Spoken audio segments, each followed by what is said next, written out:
How long were you a slave? 5 years. My family was betrayed by my own brother. Your brother is the pride of Rome. Defeat him, and you'll defeat an empire. Stand and fight! Stand up now! In several moments of the movie is more about Messala than Ben-hur. Do you think that it was important for you when you approached the character? Yes, I do. I think also we wanted to tell a story that was more about the friendship that can turn so sour. So I think, yeah, it was very important. I need you to tell me who Am's enemies are. Masala, I won't name names. Whatever happens now, you did this! Crucified! Talking about friendship, Gore Vidal, who wrote the previous Ben-hur with Heston, told that he wrote the character as lovers, not just as brothers. So, do you think there is something hiding in the relationship between Ben-hur and Messala? I mean, we had a love scene, but we were so unattractive, they cut it out. They cut it out of the film. It was terrible. That was his film. He was entitled to write it that way. That was what he wanted to do. We adapted the book. I think it was very brave of them to do that back then. The strive to make homosexuality something that people are comfortable with, are okay with, is very important. It wasn't something we had in our film. We had brotherly love, which, is just as important. So that film will always stand alone as that period of time, having that message to pass across. And I think it came across. I read it in there, and it was very powerful.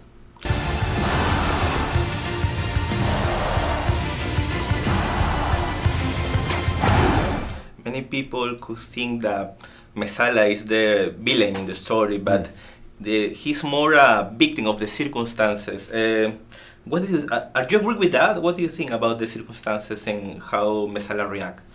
Well, I think that's exactly it. Actually, as written, when we got the script, they still kind of had him as the villain, as this power-hungry, ambitious, and that wasn't interesting for me, really, and I discussed it with Jack and Timor, and we kind of made something that was more along the lines of someone who is ambitious but just makes terrible decisions at a vital point.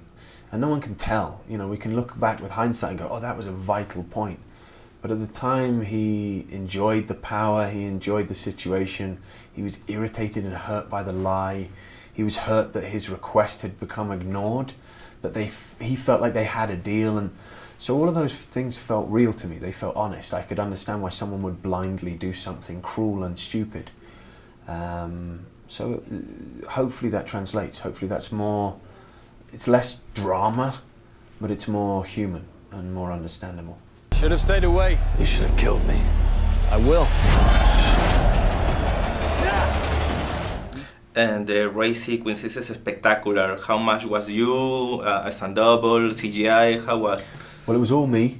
The CGI, my fantastic stunt-double Eduardo had a lot of days off because it was me most of the time. There were some days we couldn't be there, so there's big wide shots from behind is sometimes Eduardo.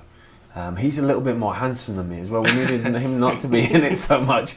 He's a Spanish stuntman. That's hard to compete with this face. And so we gave him a lot of time off. But he is a phenomenal horse rider and an incredible help to me. He was there every day in costume, waiting to jump on, and so he was a tremendous man. And he had a little spill, but true professional, very skillful man. He was lucky too. He came out of it unscathed. You went to Peru a few years ago. Tell me what you remember of my country. Well, my brother and my brothers, 3 brothers, and my father, my sister was getting married. So I thought we should have a boys' trip. We should go and do something. So we went to Peru, and we were going to camp along the way, and then we all realized we were too soft for that. So we went and stayed in a hotel, and we walked up Machu Picchu at 5 o'clock in the morning. In fact, we didn't get to walk up until 5:30. I think the gates don't open. Yeah. So we were there with a bunch of students, and it was a beautiful, clear night. But everyone was using torches, so you know how you become short-sighted? You become slightly blind from the torches. If everyone had turned their torches off, we could all walk up, but nervous people. Anyway, I had a wonderful time. My brothers ate guinea pig. I didn't. I couldn't. Not that I have a guinea pig and I was against it. I just, I'm squeamish. I'm a sissy. I couldn't do it. But they Thanks, loved Toby. it. Thank you. Stand and fight! Stand up now! Ben-hur. Solo en cines.